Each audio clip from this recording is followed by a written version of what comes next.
RS study में आप सभी का स्वागत है। कक्षा 10 एनसीईआरटी गणित में हम अध्याय 5 पढ़ रहे हैं। आज हम प्रश्नावली 5.2 का 15वां सवाल हल करेंगे।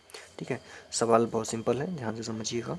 प्रश्न है कि n के किस मान के लिए दोनों समांतर श्रेणी 63, 65, 67 डैश डैश डैश और 3, 10, 17 डैश डैश के nवें पद बराबर होंगे। ठीक है, तो इन दोनों में ऐसा कोई कॉमन पद हमको लेना है जो बराबर हो। ठीक है, वो ज्ञात करना है। तो nवें पद के लिए पूछा है। ठीक है, तो हम यहाँ पे nवें पद के लिए जो फार्मूला होता है वो लगाएंगे। nवें पद के लिए हम ये वाला फार्मूला लगाएंगे a plus n minus 1d। तो दोनों श्रेणी का हम a और n निकाल लेंगे और ये फार्मूला लगाएंगे। ठीक है, तो सबसे पहले यहाँ प्रथम श्रेणी हम लेते हैं। प्रथम श्रेणी यहाँ पे लेते हैं तो हल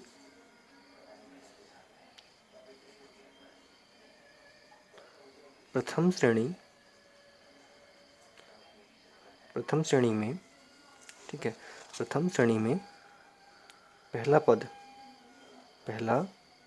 पद जो कि a होता है कितना है यहाँ पे 63 है। ठीक है, आप चाहो तो पहले श्रेणी भी लिख सकते हो या तो डायरेक्ट यहाँ से हल भी कर सकते हैं। तो 63 हो गया। उसके बाद में हम निकालेंगे सर्वांतर। सर्वांतर क्या होता है d। तो सर्वांतर क्या होता है a2 माइनस a1 होता है। तो a2 का मान कितना है, a2 का मान यहाँ पे 65 है, तो ये 65 हो जाएगा। और a1 का मान कितना है 63 है, और दोनों को हम घटाएंगे तो क्या जाएगा 2 हो जाएगा। तो यहाँ पे हमने a1 मतलब प्रथम पद का मान निकाल लिया और d का मान भी यहाँ पे हमने निकाल लिया है। तो nवां पद यहाँ पे निकाल लेते हैं। ठीक है,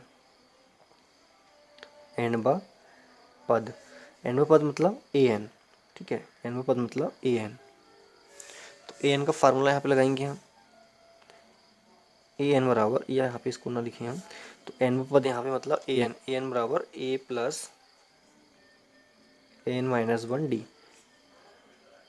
ए एन का मान हमको यहाँ पे ज्ञात करना है। तो क्या हो जाएगा ए एन बराबर ए का मान कितना है 63 है, 63 आ जाएगा। अब एन का मान नहीं मालूम है तो इसको हम जैसे कि वैसे लिखेंगे। डी का मान कितना है 2 है। तो ए एन बराबर 63 का 63 आ जाएगा, धन 2 का गुणा हम एन में करेंगे तो 2n हो जाएगा, ऋण 1 का गुणा 2 में करेंगे तो ये 2 हो जाएगा। अब ए एन बराबर 63 और 2 एक धनात्मक है ऋणात्मक है संख्या, दोनों को आपस में घटा देना है। तो ये बचेगा 61 धन 2n बचेगा। ठीक है, 61 धन 2n, और इसको हमें समीकरण नंबर 1 बना लेना है। अब आते हैं दूसरी समांतर श्रेणी पे। तो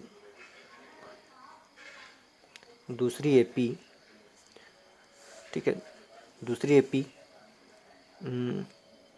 का प्रथम पद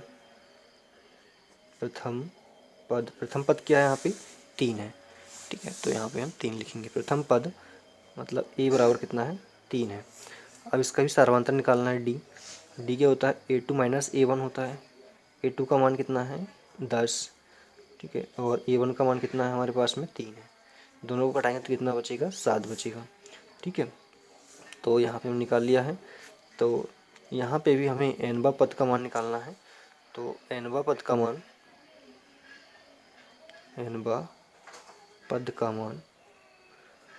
मान कितना हो जाएगा ए एन बराबर, ठीक है। तो देखिए यहाँ पे जो है प्रथम श्रेणी में हमने यहाँ प्रथम पद क्या माना था ए माना था, लेकिन द्वितीय पद में हम इसको a1 मान लेते हैं या a डैश मान लेते हैं। ठीक है, a डैश मान लेते हैं, तो यहाँ पे भी डैश लगा लेंगे। a डैश बराबर क्या हो जाएगा, प्रथम पद के लिए यहाँ पे a dash plus n minus 1 और डी तो अलग निकलेगा। तो ए एन डैश बराबर ए डैश का मान कितना है, तो ए डैश का मान 3 है, यहाँ पे 3 लिख लिया, धन एन माइनस 1 और डी का मान 7 है। तो ए डैश एन बराबर 3 धन 7 गुणा अंदर हो जाएगा तो 7n ऋण 7 गुणा 1 से होगा तो 7 एकम 7। ए डैश एन बराबर, इन दोनों को हम घटा लेंगे आपस में क्योंकि ये विपरीत चिन्ह वाली संख्या है, बड़ी संख्या ऋणात्मक इसलिए ऋण में आंसर आएगा। 7 में से 3 गए तो 4 बचेगा, धन 7n। ठीक है, इसको समीकरण नंबर 2 बना लेना है। समीकरण 2 यहाँ पे हमने बना लिया है। अब अब यहाँ पे दोनों समीकरणों की तुलना कर देते हैं हम, ठीक है। समीकरण 1 व 2 की तुलना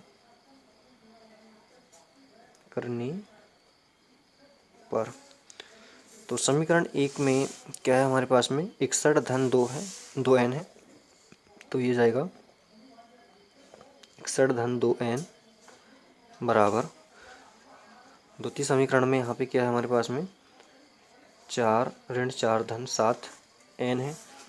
अब n वाली संख्या को एक साइड कर लेते हैं, तो यहाँ से 2n, इसका पक्षांतर इधर होगा तो -7n, 4 यहाँ से था, 61 का पक्षांतर इधर होगा तो ऋण का 61 इधर हो जाएगा। ये 7 में से 2 गया तो ये 5n बचेगा यहाँ पे, लेकिन ऋण का बचेगा। इसको हम जोड़ दें तो ऋण का 65 हो जाएगा, क्योंकि दोनों समान संख्याएं, समान चिन्ह वाली संख्याएं हैं, तो दोनों आपस में जुड़ जाएंगी, ठीक है। माइनस से माइनस कैंसिल हो जाएगा, तो 5n बराबर कितना 65 बचा यहाँ पे। तो हमें चाहिए n का मान, तो यहाँ पे n को छोड़ेंगे, और जो कि 65 यहाँ पे अपोजिट में है, विपरीत में है, तो 65 को इधर लिखेंगे, बटे 7 में गुणा 5 में था, मतलब 5 का n में गुणा था, इधर जब पक्षांतर हो जाएगा तो किस में चली जाएंगी ये संख्या, भाग में, तो यहाँ पे भाग में चला जाएगा। काट लेंगे, 5 एकम 5, 5 एकम 5, यहाँ से 1 बच गया, 5 दिया 15, ठीक है, ये भी कट गया। तो n का मान कितना मिला हमको यहाँ पे 13 मिला। पूछा क्या गया था यहाँ से कि n के किस मान के लिए समांतर श्रेणियाँ के n पे पद बराबर हैं, तो हम कह सकते हैं कि अतः दोनों श्रेणी में 13वां पद समान है, ठीक है। इस तरह से हमारा ये सवाल कंप्लीट होता है। धन्यवाद।